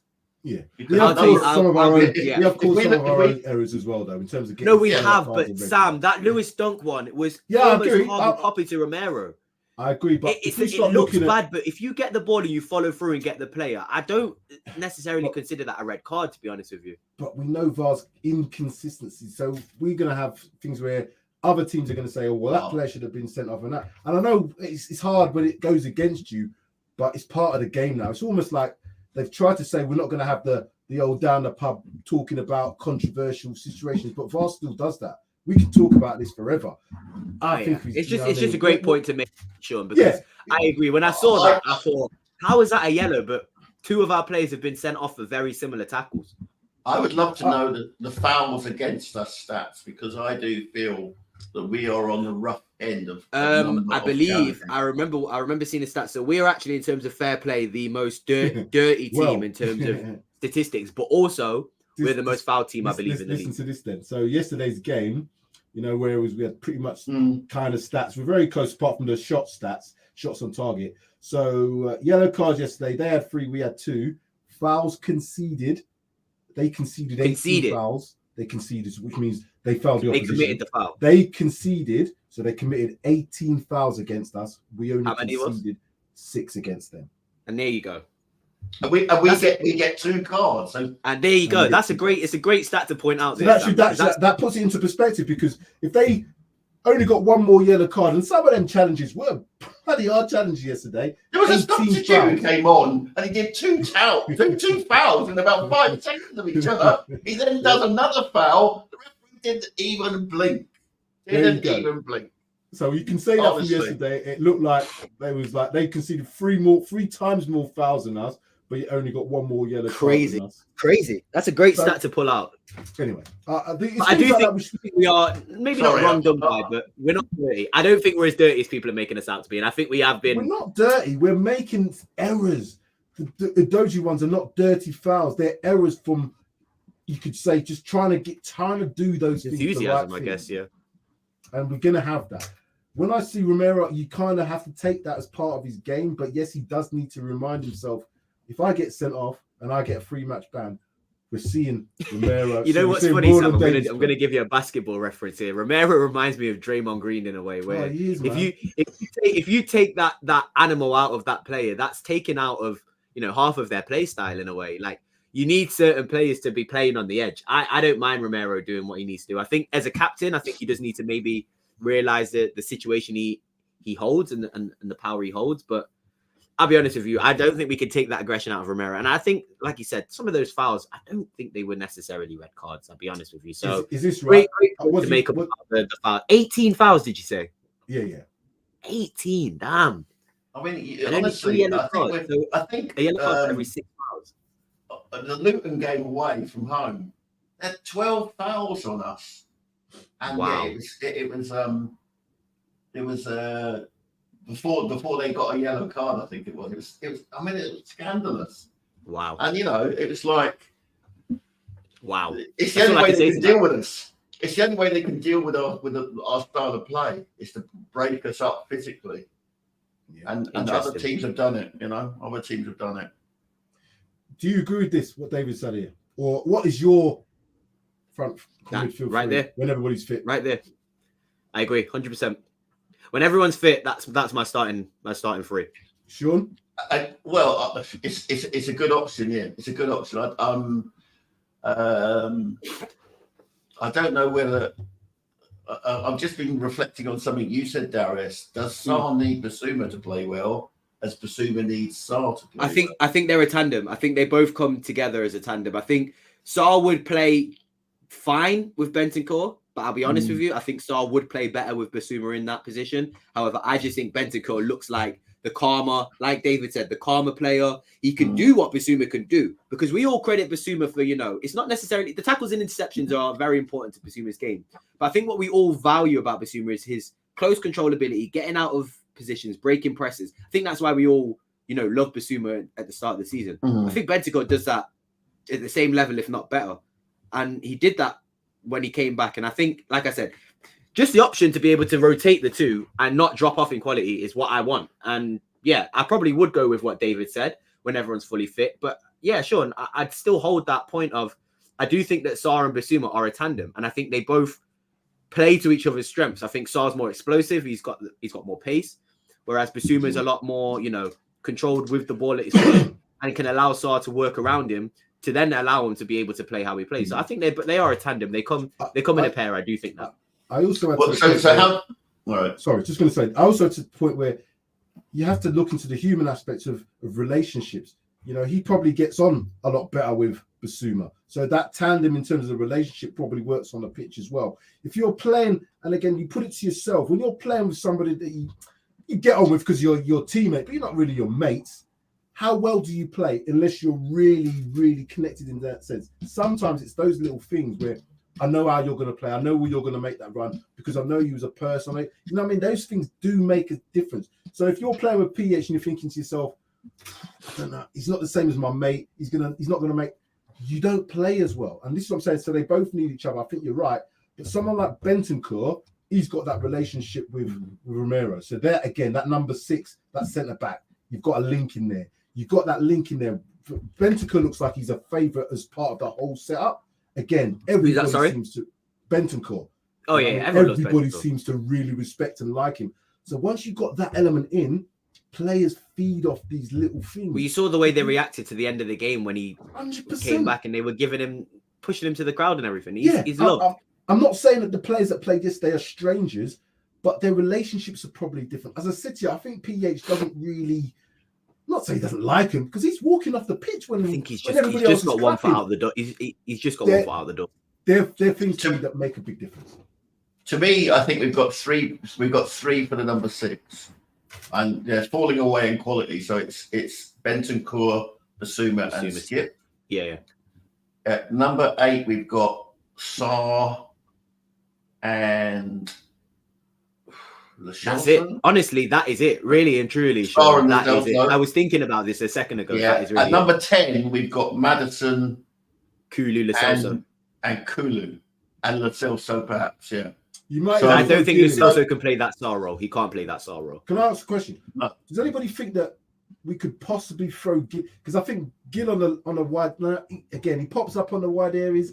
He's okay, but I think he'd be a little bit better for him to play in that number 8 place where he can have a bit more of a free role. He doesn't have to be on the line. He can maybe do that little jinking because I think he's lost that in that wing from him. He looks like a I think the play might go by him. That's my only thing. I think Gil likes to have the chalk on his boots. Do you think? He just that's how he's grown up through Spain. That's how he came to notice. He was definitely a traditional left winger. And I just remember in one part of the game yesterday, he went up for a challenge. I think the guy just elbowed him, and he looked like he went like about 5 meters back. Come on, I'll be so honest with you. I just think with Gil, again, nothing on Gil. I think he's a real talent, just not for the Premier League. I think we could probably. How much did we spend on him? 25 to 27, I think it was, around that. He's not built well. I think we could probably make our money back, and I think he will have a great season. I mean, you have a great career in Spain, but Gil cannot play in the middle in the Premier League. He'll get bodied. The play will go by him. He's like Reguilon. Reguilon in Spain. I think Reguilon would be fantastic. Oh, when he was at Sevilla, Reguilon was a world beater. Come to the Premier League, it's just a little bit too much physically for him. And yeah. So if we can make our money back with Gil and try and replace, I don't know where you'd want to replace if you want to go wide or middle. That's your choice. But now like you said, Sean, you've just gone through the midfield. We haven't got somebody to replace Sarr, and he's going next week. So for me, maybe I'm wrong. Maybe a left winger isn't the right position. Maybe we need to think about contingency plan for Sarr because we haven't got anybody in case he gets injured either. All I'm saying to you guys is if Skip didn't even make the match day squad because of tightness or whatever, he's injured. Because even he can't play Sunday. After 2 days, no way he can play Sunday. Unless they were wrapping him up in cotton wool because Ange knows this situation. That's the only thing. He's not even going to put him on the bench. But that's a risk because if a player is going to be able to make Sunday but not make Thursday, that suggests to me that the injury's a little bit more because you don't even put him on to give him 10 minutes because you're fit, but you're not fit enough to start that game. That's a concern. So if we don't see him against Bournemouth, oh, Jesus Christ. We got great. We get into January, and it's gonna be a tough one. David Clark. I don't think they talk about Bissouma last game. To be fair, I think you just mentioned in general that he looks like an individual, but in general. Yeah. Okay. I think it's It better we did. I'm glad we didn't do this last night. No, it's good that we did it today. It's good that we did it today. I think we would have had a lot more heated conversations had it been last night. I mean, we can't, we can't sugarcoat it. It was a bad day at the office, particularly in the first half. The fact that we came back into the game late on and, nearly undeservedly got a point out of that game. If Højbjerg scored that goal, Sean, would you have started thinking, maybe? If we'd gone to 4-3, I think we would have got a fourth, yeah. Because Brighton were rocking. Brighton were shook. They were shook at the end there. But no, result was right because they schooled us in the first half to the point of embarrassment. But it's as is always when we talk about Tottenham, it's fine margins, and has to take his blame for his substitutions. Yeah, or his lack of but so many players need to look at themselves and say, I can be better than this. Yeah, I should be better than this. Even in yesterday's game, given that, let's say, even if Brighton had their same stats and the same amount of goals, had we been better in the final third, probably would be 4-4, 4-4, 5-4, whatever it would have been. We could have won 5-4, yeah. We could have won because we had 19 shots, 19 attempts out of 15, but we only had 3 on target. Our quality in that final, again, when you watch it back, they got into some great positions, but it was just like bad decision making. So if we can improve that, even with a substandard team, we can still win matches because teams are going to be open, particularly away from home for us. Brighton were always going to be like that because where they're playing away, and that's the type of team they are. We've got to think Bournemouth is going to be an open game, so I'm hoping that it's going to be ability for us to get them goals. If Dominic Solanke's licking his lips after watching that performance. Yeah, but that could be to our advantage because they will play that way. Hopefully, they always will though, because that's how Bournemouth play. Iraola, they struggled at the start of the season, and Iraola stuck with his guns, and now they are probably one of the top 3 form teams. Iraola is a great coach. My friend, I give him a lot of. I have to give him a lot of respect because they were getting trout. They were 19th place at the one point in the season, and he said, "Nope, I'm going to carry on playing the way I play." And now they look like a really, really, really good team. So I'm nervous. I'm very nervous for Bournemouth. Like I said, I'm more scared for Bournemouth than I am Brighton, and we got smacked by Brighton. So I'm nervous. I'm the other way around. I know we're home, but we'll do our final thoughts on that. But this is a good point. Trust me, having played football for 26 years, top players not being available has a huge effect on the team. I know it affected my confidence in games, even if my own form was good. And that's the point. We're human beings. You know what I mean? We've got to look at that human aspect as well. As far as I've seen, Basuma's been one of our best players so far this season. So not sure what your point you're trying to make is. No, I hear what David's saying. David's saying. Sorry, Tricky. His form has dropped off. Yeah, no, he's not been the same player since the Luton sending off. Yeah. Since he was fighting against that yellow card, whether he's going to miss a Chelsea game or whichever game he was going to miss or whatever. I don't think since then game he's been at his best. And I only think he's been at his best because when Sarr was out, he was definitely playing. Yeah, that's what I'm saying. I think you could go before that. So, all right, final thoughts then. Final thoughts on the game yesterday, Sean, and then what you're thinking going into the Bournemouth one for Sunday. Yeah, can't sugarcoat it. A bad night at the office, as I said. As I said in the preview, if our press is not on it, we're in trouble, and our press was not on it. Whether that's tiredness or just players, with their minds on other things, I don't know. So yeah, we deservedly lost. Bournemouth are a team in form. I think they are the form team. I think they might be the form team. Yeah, and they will be difficult to beat. And we got a result down there, but that was in the early days of Iraola. So, and if I don't remember, they played pretty well that game. If I don't remember, they did, yes. But we were in our pomp, and we had Maddison, and we had everyone. It was all flowing, but. Yeah, I'm nervous. I'm actually going to be at the game on Sunday, so I always look forward to seeing my team, because even though last night was terrible, there were some elements. That fight back at the end makes you really happy to be a Spurs fan. Yeah. Because Because if it was Conte at 2-0, he would have shut up shop to just keep it at 2-0. Yeah. Do you agree with this comment from John? Let me see. Sorry, I'm not We're on miles the away from being top stream. 4. The team's overachieved so far. No, I don't. I actually disagree with that because we're 5th place. How many points are we off top 4? We are 1 point off top 4. We had probably one of the worst Novembers I've ever seen in my life. We're 6 points off Liverpool, 4 points behind Arsenal, 1 point behind Man City, who've got a game in hand. If you had said that at the start of the season after 19 games, we would all said, yeah. It's because of how it's come. It's because it's come in this bundle. Unfortunately, Ange had a crazy start. Yeah. When you're top of the league for 10 match days, everybody's going to have a different view.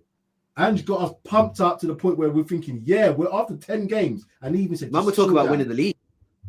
And he even said, chill. Then we had that terrible episode where we've got November and all these players. And then we had 3 games in a row. We can't lose sight of the fact that going into yesterday's game, we'd won 3 on the trot. We've been a point behind Arsenal if we won. Exactly. Everybody's having their little blips. I'm hoping that our blip has been in this condensed period, and it's probably going to be up until February. If we can get... Sorry, I was only asking this point. Sean, sorry. I'm going back to you again. Finish what you was going to say. That's all I want. So, in terms of Bournemouth, it's going to be a tough game. Are we miles away from the top 4? Maybe not, but I still think we're a Europa League team at the moment. Yeah. And do you know what? Given that we finished 8th and outside of Europe, I'd be more than happy for that. Given it's the early foothills of the Ange experiment. But we can get towards top 4 because there's lots of teams who are playing gash around us at the minute as well. So, let's also remember that while we were losing to Brighton, a certain team were losing at home to West Ham. Don't worry. I've had conversations about that. Don't you worry. It was always sweet. The fact that the first goal should not have been given is even better. Even better. Love it. Come on, Spurs. I'm going to pretty much follow what Sean said. I'll be real with you, John. I don't think we're miles away from being a top 4 team. I think we're miles away from being a title contending team, if that's what you want. But I don't think we're miles away from being a top 4 team. And I think that says a lot about Ange as well in his first season. To have us here competing like this, I've always said, when we get our squad back and we have a fully fit squad, I believe that we are one of the best teams in the league. And I don't think any team, or I think we could beat every team in the league when we have a fully fit squad. So I think we're a top 4 team, even with, the situation we're in now. As players start to come back, I think we'll, as fans, as a fan base, find that confidence again. I just want to see something in January. I do think we need to continue to work on the squad in January. There's a lot of absences that's going to be happening. I think there'll probably be a couple injuries over that Asian Cup and African Cup of Nations period as well. So we just need to be prepared. And I think Ange Postecoglou over the first 10 games has proved what he can do. This is a rough patch. It's not nice, like you said, Sam. The fact that it happened like 12-game win streak or 12-game unbeaten streak, then we go and get popped 3 times. It was weird. It wasn't nice. And if it was distributed among those wins, I think we would have a very much different approach and perspective on it. So I'm not, I said, I've commented and I've critiqued the team and I've critiqued the manager this season. But first and foremost, I'm very happy with where we are. And I'm very happy with what I've seen throughout the season to say that I've got so much. I don't care. I'm backing Ange all the way. I'm backing him all the way until he's got that, serious squad it looks like an Ange squad, and we can really say, you know what, this guy's got his own personality on this team now. I'm not going to start having doubts. There's no way I'm going to start having doubts. So yeah, Bournemouth, I'm nervous for though. I'll be real with you. Bournemouth are the form team in the league. Won 4 straight, not lost in 5. That's the form team. Dominic Solanke, bloody hell, I don't know how he's turned into one of the best strikers in the league. So yeah, I'm nervous, but you know what? We got to keep moving. We got to keep going. January's coming up, so we might have a few new toys that we could potentially be playing with. Fine, very fair. My final thoughts then on that game. We lacked energy. We lacked conviction in the final third. Made too many unforced errors. Deserved to lose the game. but I caveat that we won 3 games on the trot when probably in the Everton game probably didn't deserve. So if you balance that up, yes, probably points wise we got what we should have got. Looking into January, we have to get a player pretty much in that first week, and it has to be a centre back, in my opinion. If we're only going to get one player, it's got to be a centre back. Looking forward to Bournemouth. I'm in agreement with what David's saying here. I think we're going to look at this. Is it this one? Yeah. Ooh, really? This game. Be very open. What I do know about Ange Postecoglou is he don't like losing. So as much as he might have come and said the players, energy-wise, yeah, we underperform, he would have gone back into that chamber and said, I'm not having that again. I don't care how tired you are. We've got to make sure this effort levels. And he'll probably rest these players and hopefully make a couple of tweaks in there. Because if we see the same lineup again, I think we've got problems. I really do. If we see that, he can't play that same back four again. There's no way Ange Postecoglou. I'm talking about the whole team. If we have that same lineup in terms of that whole lineup, I think we've got problems. Because there's not much you can change at the moment. Well, I think you can. I think you can change it, but it's how the players then perform. You've got to get them just chasing after everything, even at home. We're not going to lose this game. It's the Jose mentality. We ain't losing. You're not coming off here losing this game, and that's how we've got to go into this game, regardless of who plays. So that's one thing I hope is going to be the case, and I can see us probably getting a result. Whew. As for January, let's worry about January when it comes. That's all I've got to say. Solanke doesn't worry me. It's the other big striker that concerns me. Billing. Billing. Yeah. I mean, they've got. I'm telling you now, Solanke surprised me so much. I can't believe how good he's doing at the moment, and he looks like a solid striker. So, if Dominic Solanke scores a hat trick against us like he did earlier, God, don't know what to think. Well, they've won positive mindset, guy. Positive mindset. Come on. Listen. Let's try and end this with positivity. Liverpool, the top of the table with 42 points, having won 12 games. We're in 5th place, having won 11 games. That's just a perspective on it. Now, where we have they've only lost one, and who did they lose to again? Exactly. They've lost one game and they lost to us. We've lost 5 games, and there are some extenuating circumstances within those 5 losses. As I said, they're very condensed. Had it been over this whole period of 19 games, we'd all be sat here saying, with 4 points of Arsenal, who've had the fucking Arteta there since 1962, and they're only worth 4 points ahead of us. So come on, lads, let's end this positively. We can do this still, and we can get top 4 in 2024. That's it. Come on, there's the light at the end of the tunnel. There's got to be light. Let's just try and end it with a little bit of light, man, because we went into the darkness for a little bit. Anyway, make sure you viewers like, subscribe, comment, share. What else we've got to do, Sean? You keep saying something else. I can't always forget it. Like, subscribe. Got to subscribe. We want subscribers. Helps us with the algorithm. Yeah. Look out for all these guys on Twitter, Instagram, wherever they may be, or X, should I say? Think of us. Look, think of us as therapy. We're like therapy and entertainment at the same time. So you get 2 for 1. I'm just glad we didn't do this last night. This has helped me. This has helped me so much. I feel a lot better. I'll be honest with you. I don't think I could have done this after yesterday, but this has helped me a lot. This hour and 45 minutes, I'm gonna have a good day now because we've actually got it off my chest. There was a point in that game, I said to you, I mentioned it earlier, when Gil got bounced off the ball. Literally, he just got elbowed in it. It was like, someone just pulled him with like one of them bungee cords, and he went flying. And I was screaming, saying, "You fucking damn!" Because it was like a Scooby-Doo move. It wasn't. It was like, and that just it balled my piss. That did, and that was when I said, "Nah, I can't do this." And I was like, if we'd had the show yesterday, it would have been a mess. David is saying 4-2 to Spurs. I'm sure we'll do a preview show before that, and we'll have our thoughts as to where we're going to go with that game. But one game at a time. Spurs are in 5th place, people. Let's not lose our minds. This is the therapy that we all need. We've discussed it. We've pulled it apart. We've gone into areas. We've had disagreements. But at the end of the day, we're all Spurs fans. We want the best for the team. And Ange Postecoglou wants the best for the team. That's it. Come on, long one today, but it was long one today. I think it was required. We needed that. And I think I might try and put it in on Monday or Tuesday. Is this halfway point day after the Bournemouth game? Yeah, because I New know Year's it's Day. 19 games. I knew it's a 19 games, but I think we need to do something where we just do the halfway point in the season. I know we That's probably it. That could be covered it. talking points, to be fair. Yeah, that's what I'm saying. Talking points. Anyway, that's enough. That's a shout. We That's try a and shout. find the music. Where is that one? It's not that one. Because that's the reaction. Here we go. There we go. There we go. I've got it now. I think that's the one that Sid uses. I'll just check on that one because we've got quite a few different theme bits and pieces. I know. I've noticed a different. Yeah, I've noticed a countdown. different Yes. different video. There's a few different videos. He's been busy. I'll use this one. Anyway, that's enough of that. Come on, you Spurs.